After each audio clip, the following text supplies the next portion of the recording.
Everybody? It's your boy Chaz Pearson, and this is the outlet for my esteemed co-host Chris Camello. What up, Chris? What you doing over there, dog? Oh, I was just never mind. Uh Happy post Mamba Day, Mamba week. We got a lot to get into, but before we get into anything, always got to acknowledge the great Kobe Bryant, who would have been 48. God rest his soul. And it was 8/24 on Monday, so Mamba Day, man. That's Mamba Day, man. Enough said. Shout out to my goat. May not be your goat or your goat, Chris, but that's my goat. And shout out to Nip. Shout out to Nip and his new album that's been out. I've been bumping that for 2 weeks straight. But Chris, in tonight's episode, we got Klay Thompson signing in Miami. Is he going to move the needle at all for the playoffs? I don't know. We'll get into that. Jeanie Buss goes to court again against her brothers and sisters over the Lakers. We'll talk about that. R.I.P. Dolly Parton. R.I.P. Come on, Chris, help me out. Oh, Tim Curry. The great Tim Curry. Pennywise, Dr. Frankenfurter, the concierge from Home Alone 2. I love you. You got to do better than that. Everybody, I love you. That's what it gets with the machine gun. And we'll get into Jonathan Kuminga spurning the Lakers. But I think the Lakers may have dodged a very solid bullet. Let's get into it, Chris. Reportedly, Jonathan Kuminga will land in Minnesota per Shams Charania of the Athletic ESPN. Has reported that Jonathan Kuminga, 2 years, $13 million, 6.5. You held out with the player option. So you get back into free agency, no sign-in trade, no 3-year deal. Reportedly, you were going to get a $75 million deal last year, but you turned that down from the Warriors because they probably wouldn't agree to start you because, I don't know, there's something about you that Steve Kerr doesn't like or some kind of work habits. I don't know exactly, but that was reportedly the deal that you were going to get last year, and then it kind of sounds like he pulled a little bit of a Dennis Schroeder, Chris, here. I don't know. What do you make of it?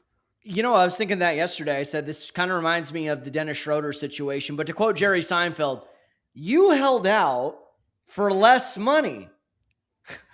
when George Costanza held out for less money when they were trying to sell their pilot in the show Seinfeld. Anyway, I regress. Yeah, this was a very odd situation. Chaz, we talked about the Peyton Watson acquisition last week from the Cleveland Cavaliers, so that shrunk his market. You were gung-ho that the Lakers were pretty much it for him, that there was really going to be nobody else. And I said, well, Minnesota is still there. What I didn't think he was going to do was less money, and thank you. I'm going to pick the Timberwolves over the Lakers.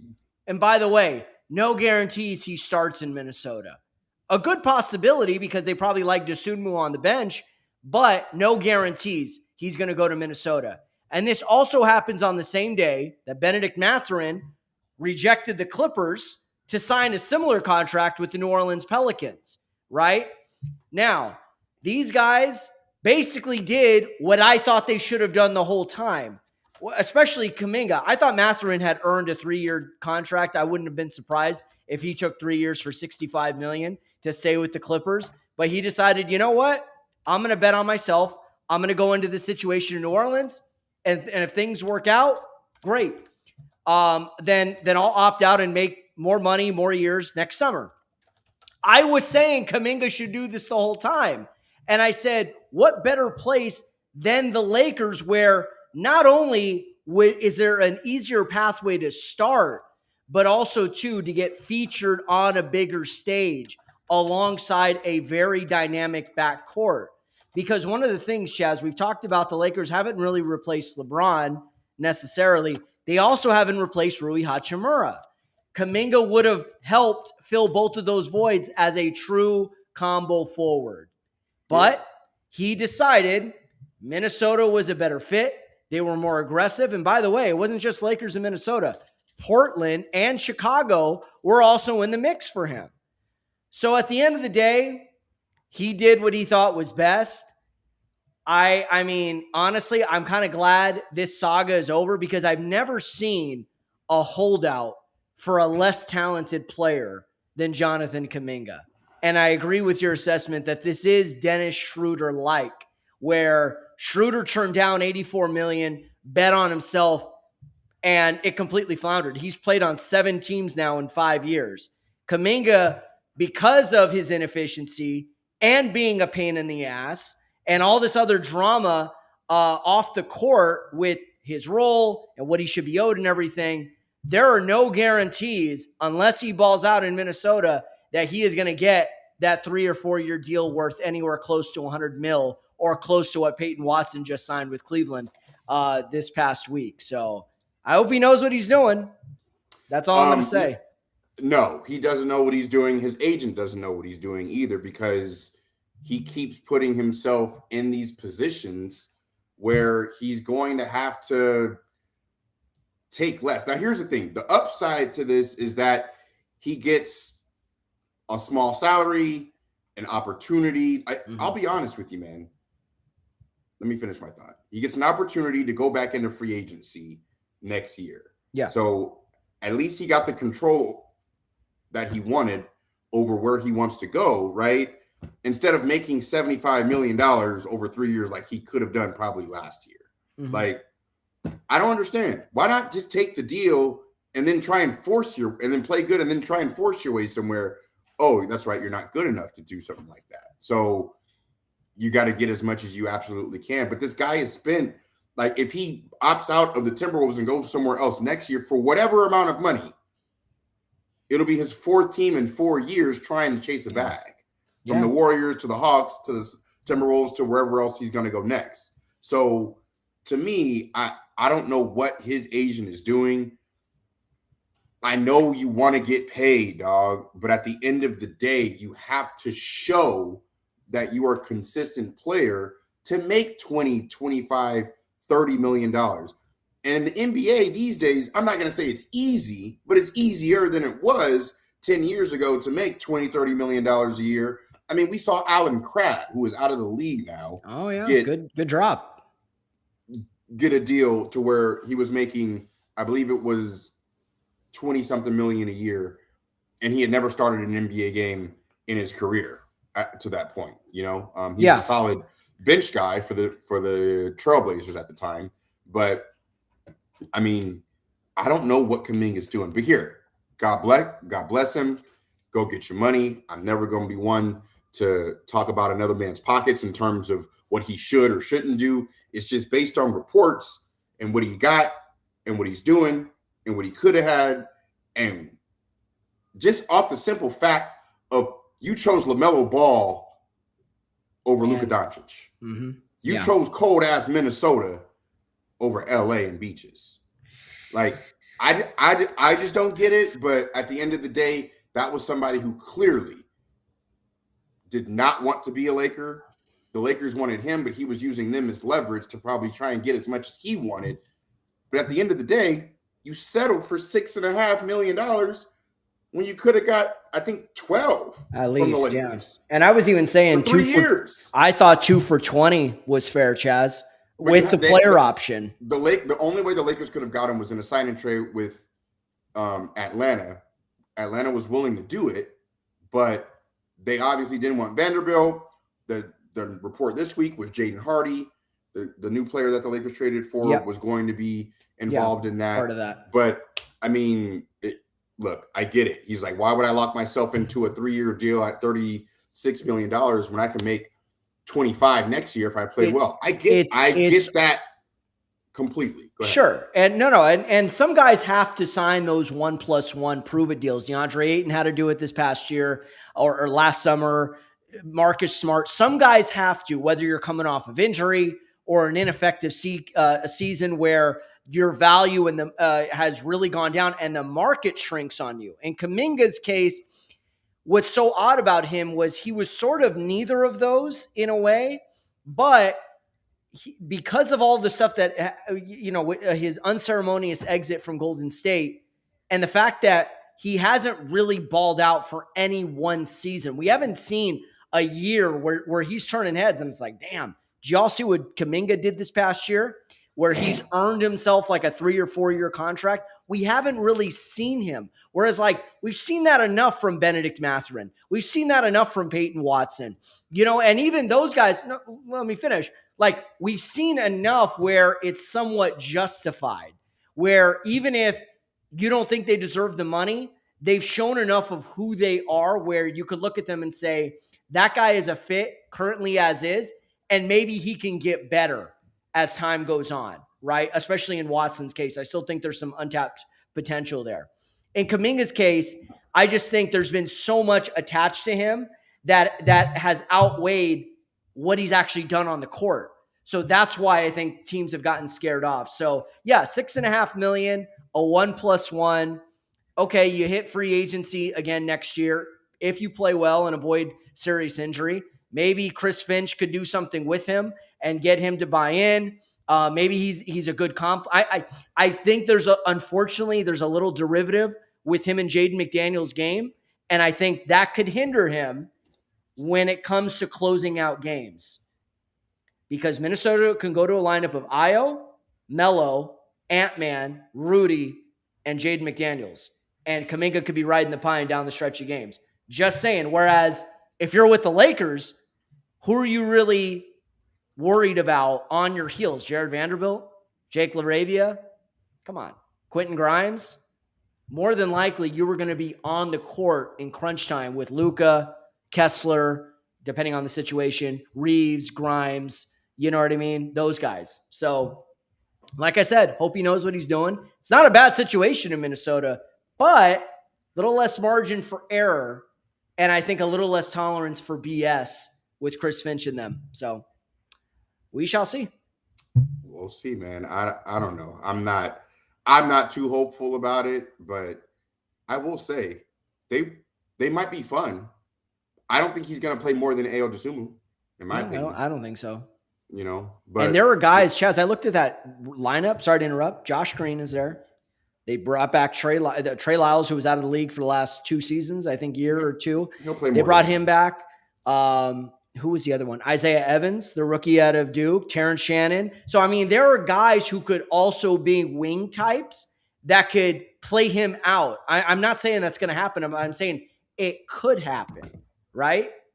Whereas with the Lakers, they don't have the type of talent at that position in particular where he would have had to really look over his shoulder and be like, who's coming after me? Because Mamu is a 4-5 combo, more of a stretch 5. Yeah, and you got Vando, who has got, like you said, 2 left feet, can't shoot in a game if his life depended on it, even though he could probably make 50 in a row in a practice. So my point is, you would have come to a situation with 2 guys that you could have played well off of and been a potential third option. Whereas maybe you're number 4 in Minnesota. So let me just say this. Go ahead. Rob Pelinka, especially amidst all these different changes that are coming and happening currently and to come with the Lakers, because they were sold twice in the same 12-month period. We'll get into that a little bit later as well, a little bit more. Pelinka's going to have to pull another rabbit out of his hat like he did at the trade deadline when he got D'Lo, D'Angelo Russell, Malik Beasley, and Jared Vanderbilt, who's still ironically on the team. I would have never thought that when we traded for Vando would play 4 seasons for us. But hey, that's just what it is for Vando and the Lakers. But yes, sir. Let's get into another team, Chris. Mm-hmm. The Miami Heat also made a big move. Klay Thompson. Yeah. Gave back $8.9 million in Dallas and signed a 1-year deal, I believe. 1+1, similar to what these guys just signed. 2 for 13. Right. So Klay Thompson, I don't know if he moves the needle like he used to, and I heard Draymond Green say, like, I think guys are setting Klay up for, let's stop acting like this is going to be the Klay Thompson of all. In fact, you know what? Here's Draymond here saying, let's read and react. Roll it. I love me some Draymond. Trying to act like, oh man, it's Klay Thompson, like Klay to the Heat. Like this is Klay of 2018. And the reason I don't like it is because I feel like everybody's trying to set Klay up for failure. And so I'm going to say it right here, right now. Let's stop acting like 2017 is Klay is going to Miami. I wish sports media would speak to it more like when Ray Allen went to Miami. Mm-hmm. Like that's the role I'd expect of Klay. Don't try to set my brother up like you about to get the 2017 Klay, so the moment you don't, y'all can bash him. That's bullshit. He's going to year 16 of his career. Mm-hmm. We obviously know the injuries that he's faced. Yes, he is going to go provide shooting because he shoot the lights out the ball, and when he's 60, he'll be able to shoot the lights out the ball. But don't try to build it up like, oh man, look what happened, so that y'all can tear him down when he's not averaging 20 points a game. That's bullshit. That's what media does, and I don't like that. And so I'm going to say it right here. Let's look at him more like you looked at Ray Allen when Ray Allen was going to Miami. Oh, by the way, when sports media was still kind of a good thing,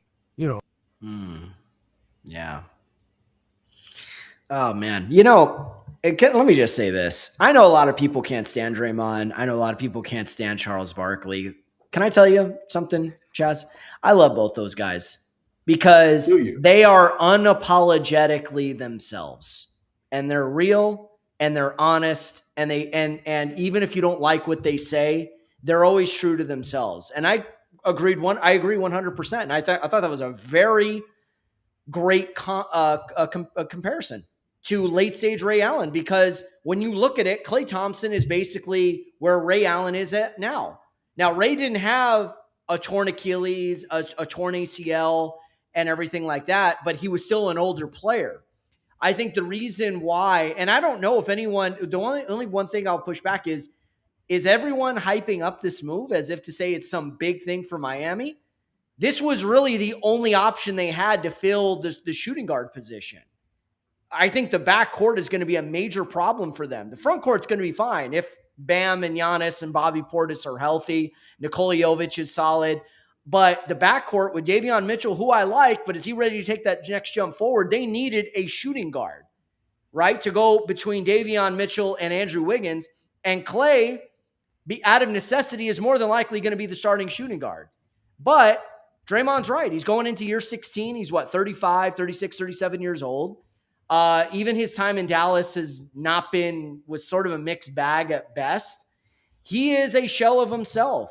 I can't really blame him in Dallas, though, given what Dallas went through the moment he got there. He wasn't even there, 3, 4, 5 months until the whole shit got blown up with the Luka trade. And then Kyrie, did Kyrie tear his ACL after? Yeah, it was like shortly thereafter. It was a few weeks after, toward the end of February. Lakers got him in early And then February. AD got hurt at the second game. First game, I think, actually. Yeah. Great first half. I'll never against Houston. Yeah, he was killing that game. Yeah.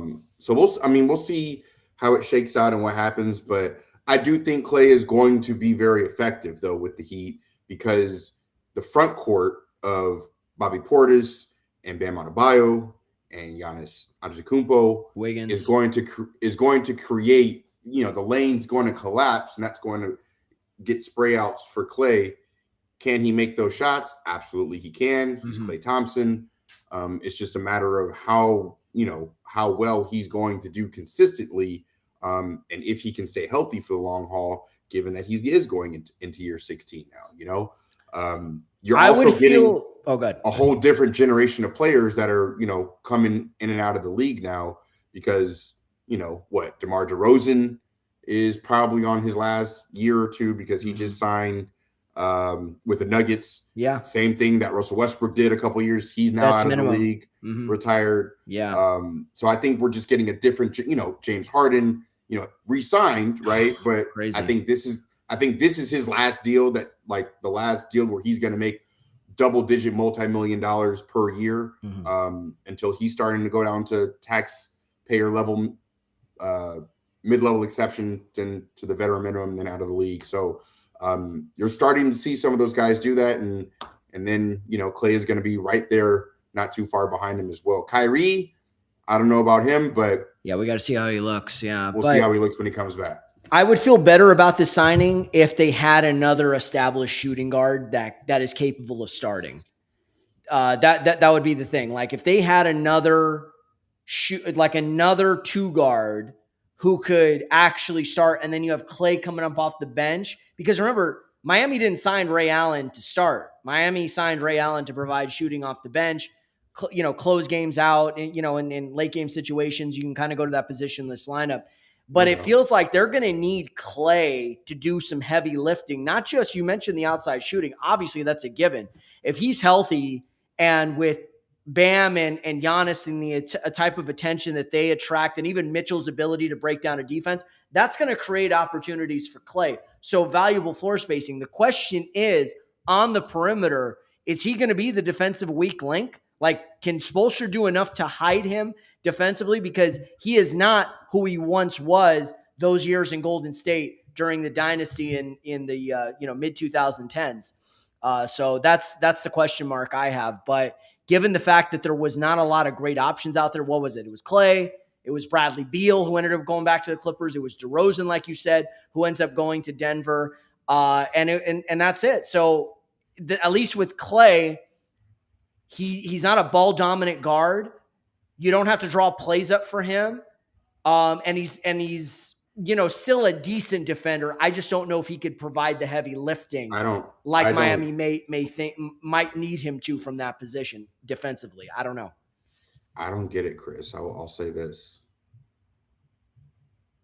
If you're going to give back that much money, why not just sign for the minimum and play for the Lakers? Why would you play for the Heat? I mean, I get it's the East. It's still Miami at the end of the day, but clearly guys don't care about, Jonathan Kuminga just chose Minnesota over LA. I don't know. Everybody's different, but that's just the one question I would have for him. I think the starting role, the minutes, it's still the Heat culture. It's close. Who else is going to start at that position? You have Tim Hardaway Jr. You have Simone Fontecchio. That's not exactly guys that are. Those are bench guys, Chaz. So is Klay at this stage of his career, but there's a better opportunity to start. However, the Laker thing is interesting because why did he sign with Dallas in the first place? Anybody? Bueller? It was to play with Luka Doncic. I got to get into Chris Russo mode. Mad Dog. It was to play with Luka Doncic. And you had an opportunity to play for your dad's old team where he won 3 championships. You had an opportunity to be reunited with Luka. Right? I'm not saying Klay would have set the world on fire as a Laker, but to provide some shooting and a little bit of defense, not much, but a little bit, I agree. I think he could have came to LA and been good here. I don't know. I don't know what's going through his head. That's just the one question I would have had, but a good one. It's a good question. All right, let's get off Klay real quick and. Let's talk about something a little bit more salacious, and that would be Jeanie Buss and her siblings. This is how you know we're in August. At this point, right? Football hasn't started. Yeah. USC plays San Jose State. The spread is 38 and a half on Saturday, so I don't know if we wanted to. I'm not saying who cares for USC because I'm a USC fan. I'm saying who cares on the matchup. Go ahead. Yeah. Right, exactly. Jeanie Buss officially files her petition in court in Los Angeles County, and she's contesting the sale, the tag-along sale, and she's saying that's in the best interest of the family. Now, here, Chris, here's the thing. I read the complaint and everything like that. She has been doing things in the best interest of Jeanie, not the family. Okay. So that's just my opinion.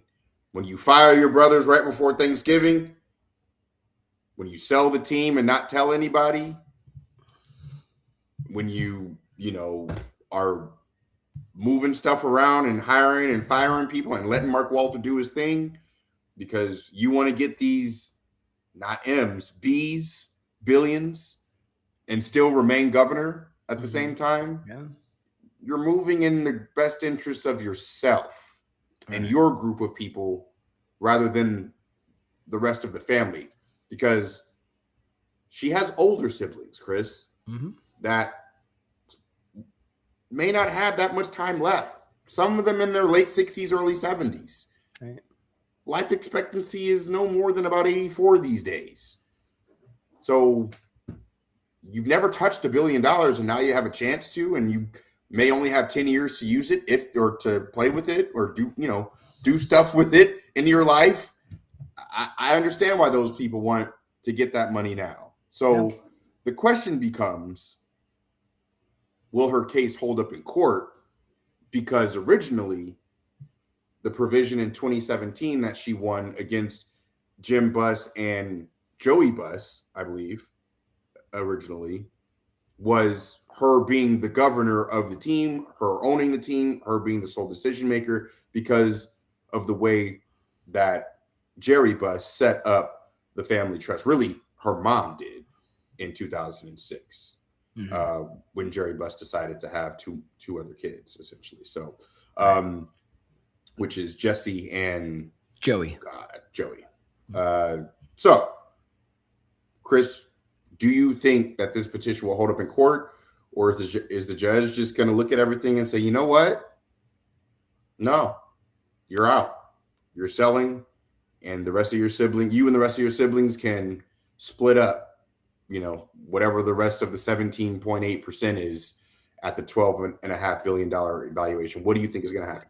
I think this has to be carried out in court. Ramona Shelburne has been all over this. In a petition filed in LA Superior Court Wednesday, Los Angeles Lakers controlling owner Jeanie Buss challenged the legitimacy of her 5 siblings' vote to sell the family's remaining shares in the franchise, arguing that it's in the best interest of the family trust to retain an interest sufficient to maintain control and to benefit from the continuously skyrocketing value. Buss notes that minority owners Dr. Patrick Su Shung and Ed Roski have joined her in that decision. So she's taking on her family with some of the other business partners. I mean, this just gets better and better. She's like Tanner from the Bad News Bears. I got into a fight with who? The 7th grade. You got into a fight with the entire 7th grade? That's Jeanie right now. She's trying to take on her entire family as if they're the 7th grade and she's Tanner at this point.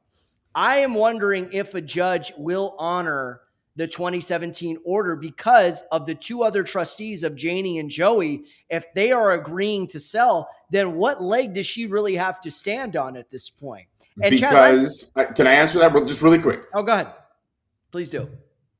Because she's one of the 3 trustees. There's 3, like you said. Yeah, but she's outnumbered. Jeanie and Joey. No, but all 3 of them have to agree. The way I read it and understand it, all 3 of them, you have to get 4 out of 6 votes, but you need all 3 of them in order to do it. The way that I read it. But go ahead. For sure. Yeah. So there's a lot here, and we mentioned this last week. Is the 2017 order going to supersede the 5-0 siblings wanting to sell unanimously the remaining 17.8% minority stake? And I don't know how that really works. It's a chicken or the egg kind of thing. What came first? What supersedes what? I go one step deeper. Is this even about what's in the best interest of the family and what's in the best interest of the Lakers, or what's in the best interest of Jeanie Buss? I asked that question last week. I'm going to ask it again because I still go back to this mentality that she has. If I am not a part of this organization in some form or fashion, minority owner, team governor, what am I? Like you said, these other siblings may want to sell the remaining shares. Why? Because they may not have much time left. More importantly, we want to take those funds because of the survivor aspect of it, where those shares don't go to next of kin. They go to the remaining siblings. So if I've got a chance to make another 2.5 billion collectively and 500 million or 400 million, whatever the case is, and put that into my family's trust with my kids, I'm going to do that. That should be how it goes. So, and Jeanie can't buy them out, right? She doesn't have enough capital for that. At least I don't think. So she's in a kind of a tough spot here. I understand the need to hold on. I do. This has been your life. To now give this up when, I hate to say this again, she doesn't have children of her own, so she can't necessarily relate to her other 5 siblings who, I don't know if a lot of them are married, but they certainly have children. So I don't know if they're able to see it from her perspective, and I don't know if she's able to see it from their perspective. And I think that's another element where it gets this thing's muddy. Finally, I want to say this thing, the Lakers, has derailed the family. This thing of us. It's derailed her and her siblings' relationship, where I don't know if it'll ever be repaired. I hope it does. But if this is going to court at this stage, given everything they've been through the last 14 years since Dr. Buss passed, or 13 years, I should say, it tells you everything you need to know, that this family will never be the same. It'll never heal. This will always be that elephant in the room. At least right now. Look, man, at the end of the day, in my opinion, God's the one that has the final say on that, because, it could take, I don't want this to happen, but, losing one of the siblings to bring the rest of them together, or something like that. Maybe. We've all seen something like, or know of something like that happening, right? So, you hate to see family stuff like that play out in court, especially like with the Dodgers, with Frank McCourt. Yeah. The Seidlers, Peter Seidler, who passed away, and his brother versus the ex-wife or whatever. Yeah. So it's just nasty to see. And it makes, here's the thing. I know at the end of the day, it's like, hey, what am I going to do? I got to make sure that I hold on to the Lakers, but it makes the team look like they're in flux when they're really not. I think they're probably, in terms of like who's in the building, and JJ and his staff, and Rob Pelinka and his staff, and the Lakers team itself, that's actually in Slovenia right now. And, they're playing golf, and Bronny James is jumping in the lake, and they're playing ball and getting to know each other. And, and just as a side note, Luka Doncic is showing a level of leadership that he's never shown in his career. And he's looking younger based on how he's been able to keep, like, the whole Men's Health magazine shit. That wasn't just a fluke thing that he did just for in preparation of the season. He kept that up during the season, and then even after the season, because now, I don't know if I can pull it up real quick, Chris. But by the way, TMZ, Luka Doncic actually looks better than he did when he was drafted, Chris. I mean, check, like in terms of, he looks great. In terms of, like, look, I'm not here to say one man looks good or not, but in terms of in shape, Luka Doncic has never looked better. He looks felt. I think that's a good word to describe it. Yeah, man. I mean, look at him. Jeez. By the way, did you see? Not to go off point, but it's actually about Slovenia, and I'm glad Luka did that. I think it showed a lot of leadership, a lot of maturity, and a lot of desire too. That I am willing to fly these guys out to my home country, get to know them, put them up in hotels, even if he didn't do it, like, I don't know how far he went as far as, personal expenses, but the fact that he organized this thing, I agree. It shows a level of leadership we've never seen. And yeah, he looks great. I'm glad to see he's healthy. He looks happy. He looks in the right headspace. Look at how fat he looks on the left. Yeah, but that dude on the left still led the Mavericks to the 2024 finals. So, he did. A few wins short. But yeah, no, absolutely. And also, too, there was a report that they were partying with some Slovenian model or OnlyFans model or something out there. There was TMZ put that report out there. So, look, a lot of those guys are young guys. I'm sure they're enjoying themselves and everything like that. Just be safe and watch what you do. But yeah, I agree. I think, the Lakers on court hopefully we'll be able to block out the noise of what's going on off the court with the ownership, with Mark Walter and that mess, and now Bob Iger and Josh Kushner coming in, because at the end of the day, as long as those checks keep coming in and you get paid, you still got a job to do, right? And if nothing else, this could also serve as even more motivation to say, you know what? We're not going to let this derail us. People are saying this and that about us. What's the one thing we could shut everybody up and put the focus on the right things? Let's go out there, kick some ass, and let's go win.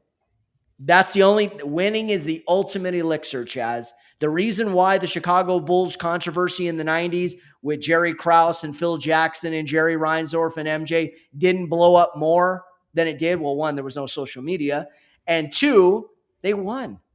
So at the end of the day, all the winning, the noise of winning and winning championships and winning individual awards blocked out or overshadowed all the BS with Krause and Phil and Reinsdorf and MJ and Pippen too.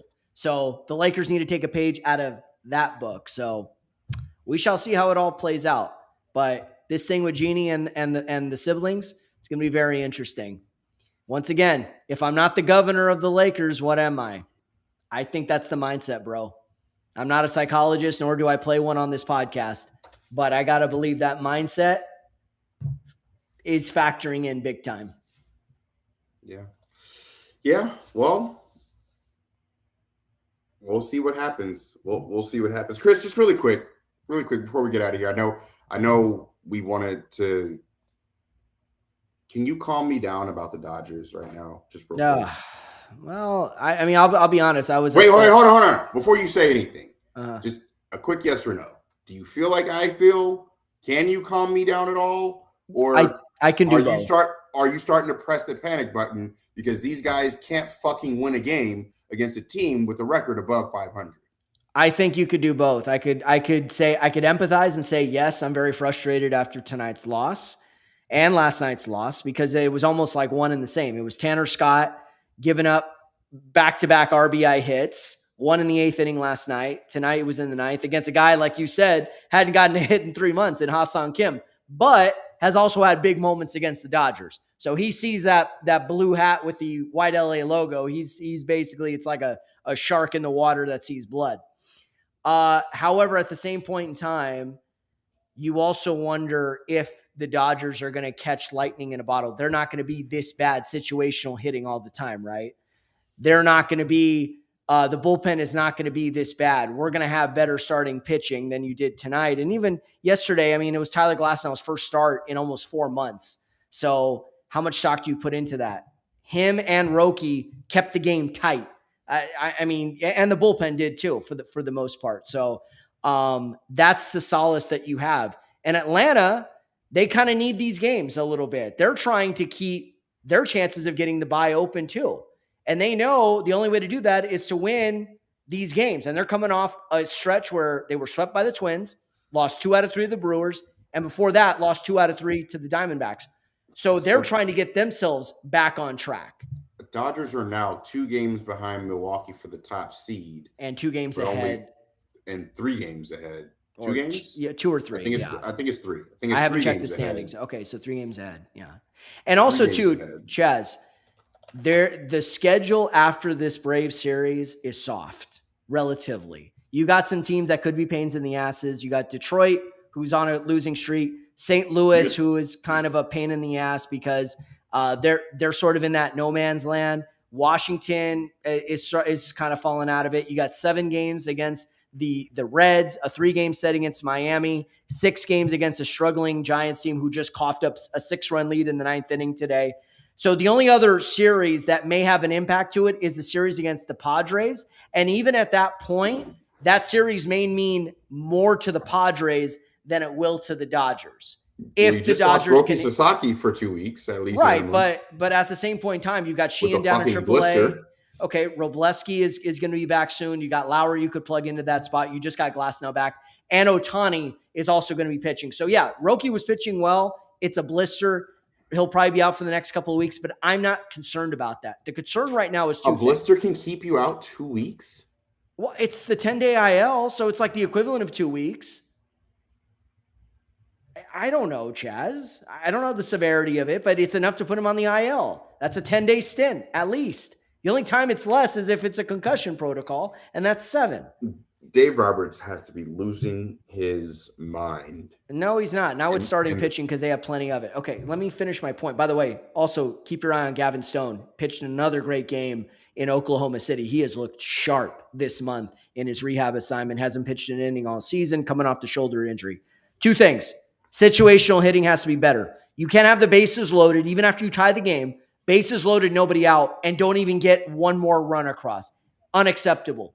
2, the bullpen has got to be better in high leverage spots against elite opponents. Tonight, Brock Stewart dodged a bullet, got out of it. With a lucky double play by Mookie. Yeah, that was an excellent play by Mookie. The glove toss, not even a toss, it was like a glove deflection right to Tommy Edman, who turned the double play. That was incredible. But the situational hitting, Chaz, that's been a problem. Even during the 6-game winning streak, that also was a little bit iffy. The top of the order's got to be more consistent. Bottom of the order was not good tonight, but they've been better overall of late. Better, there's no power right now, no extra base hits. That's another issue. And then 2, the bullpen has just got to do a better job closing out games. Tanner Scott now has kind of picked the wrong time to hit the skids, but what else are you going to do? It was Edwin Diaz before, now it's Tanner Scott. I guess the silver lining, Chaz, is let's shake this off now and hit our best stride in the final weeks of September and ride that momentum into October. That's the only thing I could say. Does that make you feel better or worse? Neither. Okay. Before we get on out of here, we lost a beautiful soul as far as I'm concerned, Chris. Dolly Parton. Yes, sir. I give you the floor. Sure. Yeah. Dolly Parton was a legend and an icon. 9 to 5, Jolene, 2 of my favorite songs. My Baby Takes the Morning Train. I think that was her as well. So, I mean, she was outstanding. She was an actress as well. She did some voiceover work on The Simpsons. One of the few people, I think, in modern times beloved by all. She was nonpartisan too. So she didn't, I'm sure she had her political views and everything like that, but she expressed that in the causes that she did. She didn't speak out for any one politician or any one party. She stuck up for the marginalized communities, for people that feel like they didn't have a voice. And she respected all the musicians out there. Didn't matter. I think Eminem posted up a letter from the Rock and Roll Hall of Fame from Dolly Parton, signed by Dolly, that say, I don't know much about rap music, but I know that you're great at it. So keep up the great work and keep doing what you're doing. Congratulations on this honor. To Eminem. I mean, who would ever see those two aligning on anything musically? So just an incredible woman, an incredible icon. And I know she had been battling cancer over the last year, and she's hopefully in a better place. But man, that was a tough loss. Your thoughts on Dolly, if any? I didn't know much about her, I'll be very honest, but seeing how it's affected so many other people, definitely want to give a shout out to her and the people that are mourning the loss of Dolly Parton. So we have that platform. So definitely want to, say some kind words. And really quick, RIP to Tim Curry. Yes, sir. Yeah. No relation to Steph. Tim Curry was a fantastic actor. He was, I think, 64. He had been sick for a while. I think he had stroke. He was wheelchair bound. Man, you may say, well, what do we know Tim Curry from? Well, Home Alone 2. By the way, that's the third actor from Home Alone 2 who's passed away this year. Catherine O'Hara, the mother, Katie, Brenda Fricker, the pigeon lady, who was also in Angels in the Outfield, and now Tim Curry, who played the hotel concierge. I love you. That's what Chaz and I were doing earlier. Please bump it up. It's quite cold. Yeah, no, he was so great. Also played Pennywise in the movie It, the one that came out in 1990. Charlie's Angels, Scary Movie 2, one of the Three Musketeers, the Rocky Horror Picture Show. He played Dr. Frankenfurter. He was a cross-dresser in that one. He was in Scary Movie 2 as well. Scary Movie 2 with Chris Elliott, kind of like the Haunted Mansion, Mater D or whatever he was. Yeah. So he was just a very talented actor, good guys, bad guys. He was very eccentric, but also just one of those, great character actors that you didn't really know who he was. Like, you look at De Niro. Oh, I know Robert De Niro. You look at Denzel. I know Denzel. I know these people by looking at him. He wasn't that guy that was that recognizable. But when you start dropping the movies like we just did, oh, I remember him from that movie. Yeah. So, I mean, he was very, very talented, but he had been sick for a while. So, RIP to the great Tim Curry. I mean, man, Hayden Panettiere, Bill Rasmussen last week, Vincent Pastore, and Don Nelson the week before, like the few weeks before. Chaz, I've been doing too many of these RIPs lately, brother. Man, it is too much. And here I thought we were going to talk Rams injuries, but it just goes to show you the weight of Curry and Dolly Parton's loss.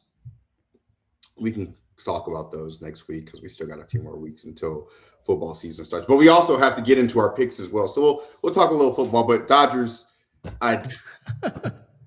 yeah, I know. Had to mention that before we get out of here. But I appreciate the kind words, Dolly Parton, Tim Curry, in a better place. Appreciate you guys tapping in with us on the Outlet Forum. We will see you guys next week. You guys know where to follow us. Chaz Pearson online, Instagram, Twitter. Follow Outlet Forum, Twitter, Instagram, YouTube. Chris, where can they follow you, my man? At Chris_Camello on X, CCamello1 on IG, like he said, at the Outlet Forum on YouTube, IG, and X. And by the way, your boy is back on the high school football beat. I'll be covering one of the best teams in the country Friday night, St. John Bosco, taking on Roman Catholic High. So those of you who are into that, I'll be covering that for the LB Press Telegram. So boys on assignment. And Chaz, I know you're staying busy with the boxing scene, man. Anything coming up for you? I am. I don't have any events right now this month. It's ramping up into football season and everything like that. But we did just have a pretty big fight with Teofimo Lopez beating Rolly Romero on points on Saturday. Very big fight. So I was very happy for Teofimo Lopez for that. And I'm looking forward to the Canelo fight next month. So, or in October, I think that is. So we'll see. But appreciate you guys tapping into the Outlet Forum. We will see you next week. Thanks for tapping in. Peace.